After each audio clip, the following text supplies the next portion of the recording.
Menurut Kamus Besar Bahasa Indonesia atau KBBI, diksi adalah pilihan kata yang tepat serta selaras dalam penggunaannya. Diksi digunakan oleh penulis untuk mengungkapkan suatu gagasan sehingga mendapatkan efek tertentu. Sesuai yang diharapkan oleh penulis, dari pengertian diksi menurut KBBI tersebut, dapat dipahami bahwa diksi adalah pemilihan kata yang sesuai dan dipakai untuk memilih kata sehingga dapat mengungkapkan gagasan tertentu.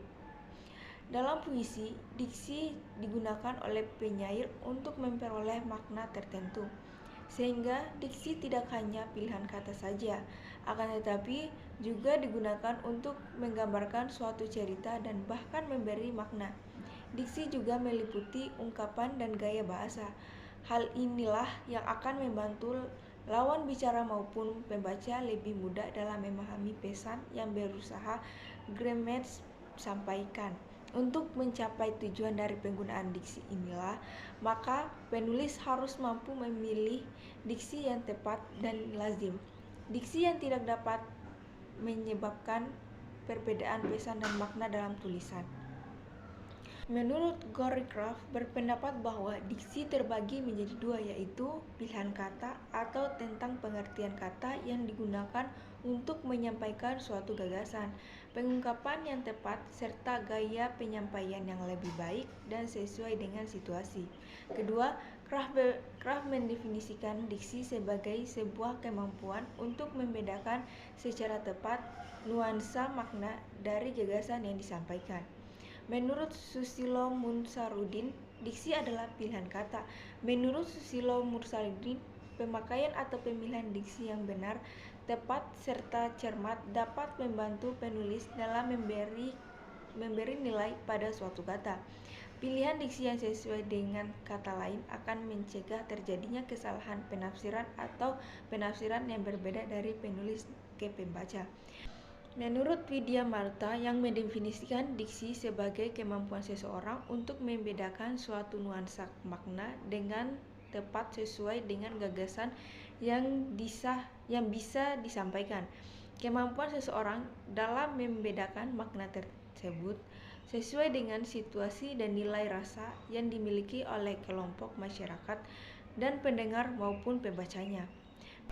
Andre mendefinisikan diksi sebagai penggunaan kata yang sesuai untuk mewakili pikiran serta perawatan yang ingin disampaikan dalam pola-pola kalimat tertentu. Apabila ditarik kesimpulan, dapat diartikan diksi adalah pilihan kata yang dapat menentukan gaya bahasa untuk mengungkapkan isi pikiran, gagasan penulis agar tidak terjadi kesalahan penafsiran dalam tulisan. Ada beberapa fungsi diksi dalam penulisan karya sastra. Yang pertama, membantu pembaca dalam memahami pesan dari suatu karya sastra. Yang kedua, komunikasi yang efektif. Ketiga, sebagai bentuk ekspresi. Keempat, hiburan. Tujuan penggunaan diksi adalah untuk memperoleh keindahan agar dapat menambah daya ekspresivitas. Sebuah kata tentu saja akan lebih jelas mengekspresikan gagasan penulisan apabila kata yang digunakan tepat, cermat, dan sesuai.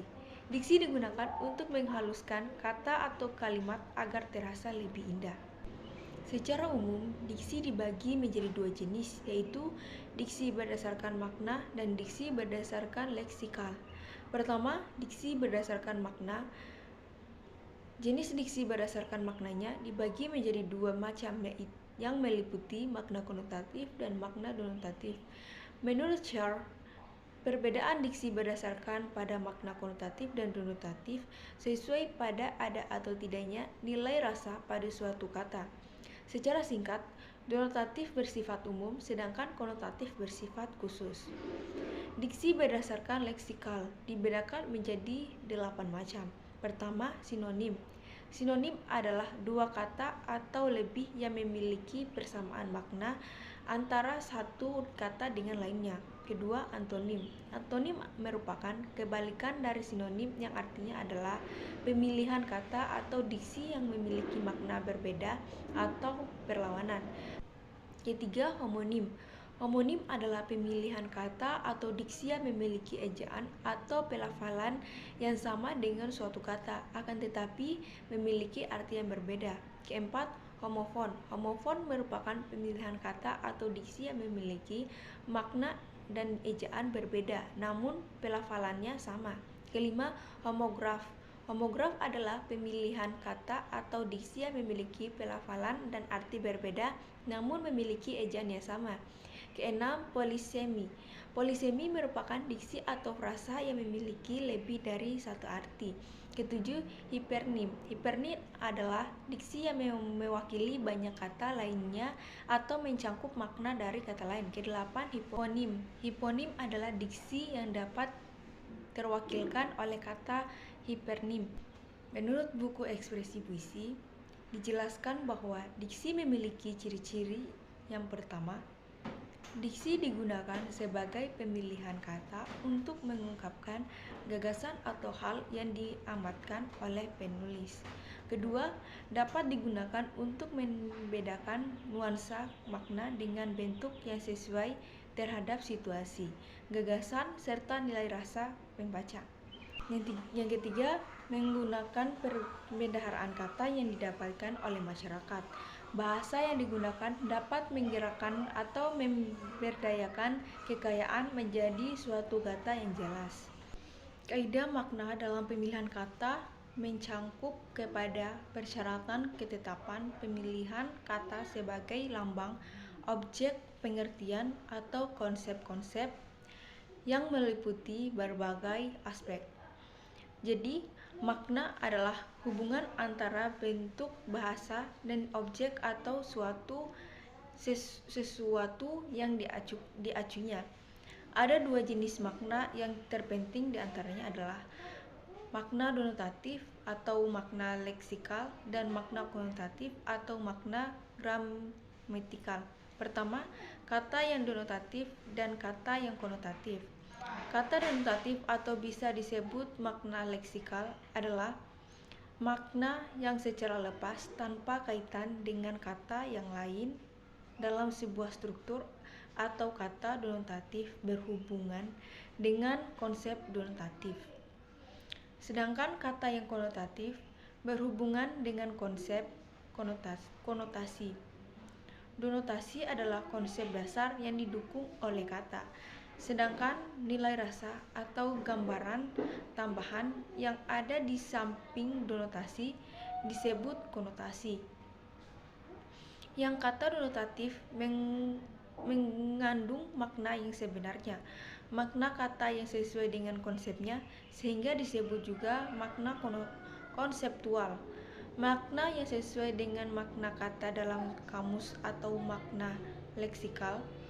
Kata yang konotatif mengandung makna tambahan yang sesuai dengan sikap dan rasa dan nilai rasa tertentu pengguna bahasa bersangkut pada konotatif. Bisa juga disebut makna gramatikal atau makna struktural, yaitu makna yang timbul bergantung pada struktur tertentu sesuai dengan konsep dan situasi di mana kata itu berada. Kedua, kata yang sinonim atau berhomonim. Setiap kata biasanya tidak hanya berlambangkan secara tepat satu objek atau satu konsep, tetapi juga ada kata yang melambangkan beberapa makna dan sebaliknya. Ada beberapa kata yang melambangkan satu makna. Beberapa kata yang melambangkan satu makna tergolong kata yang sinonim atau kata-kata sinonim. Sinonim adalah kata yang maknanya sama atau mirip dengan kata lain. Persamaan makna itu dapat tidak berlaku sepenuhnya. Namun, dalam kadar tertentu ada pertalian makna antara kata-kata yang berbeda itu. Ketiga, kata konkret dan kata abstrak. Kata-kata yang bergolong kata konkret adalah kata-kata yang berupa objek yang nyata, dapat dilihat, didengar, diraba, dan dirasa. Kata abstrak adalah kata-kata yang berupa konsep. Keempat, kata umum, dan kata khusus. Kata-kata yang tergolong kata umum dibedakan dari kata-kata yang tergolong kata khusus berdasarkan ruang lingkupnya. Makin luas ruang lingkup suatu kata, makin umum sifatnya. Sebaliknya, makin sempit ruang lingkupnya, makin khusus sifatnya. Kelima, kata populer dan kata kajian. Kata-kata yang tergolong kata populer adalah kata yang populer atau terkenal di kalangan masyarakat, atau kata-kata yang banyak digunakan dalam berkomunikasi pada berbagai lapisan masyarakat. Sebaliknya, kata kajian adalah kata-kata yang digunakan secara terbatas pada kesempatan tertentu, berupa kata atau istilah yang digunakan oleh golongan ilmuwan dalam pembicaraan tulisan ilmiah. Keenam, kata baku dan tidak baku. Tuturan dan tulisan resmi harus menggunakan kata-kata baku, yaitu kata-kata yang telah resmi dan standar dalam penggunaannya. Kata-kata baku ada yang berasal dari bahasa Indonesia, ada juga yang berasal dari bahasa daerah dan bahasa asing yang telah disesuaikan dengan ejaan bahasa Indonesia yang resmi.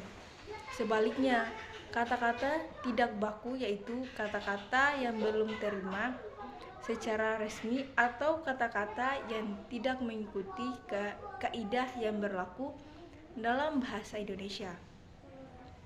Ketujuh, kata mubazir atau kata mubazir. Kata mubazir adalah kata-kata bersinonim atau kata-kata yang sama maknanya dan digunakan bersama-sama sekaligus sehingga menjadi mubazir, yaitu menjadi berlebih-lebihan. 8. Kata mirip. Kata-kata yang tergolong kata mirip adalah kata-kata yang tampak mirip dari segi bentuknya atau kata-kata yang rasanya mirip dari segi maknanya. 9. Pasangan idiomatis. Berdasarkan kaidah bahasa, maka dalam bahasa Indonesia terdapat pilihan kata yang merupakan kata berpasangan tetap atau ungkapan idiomatis.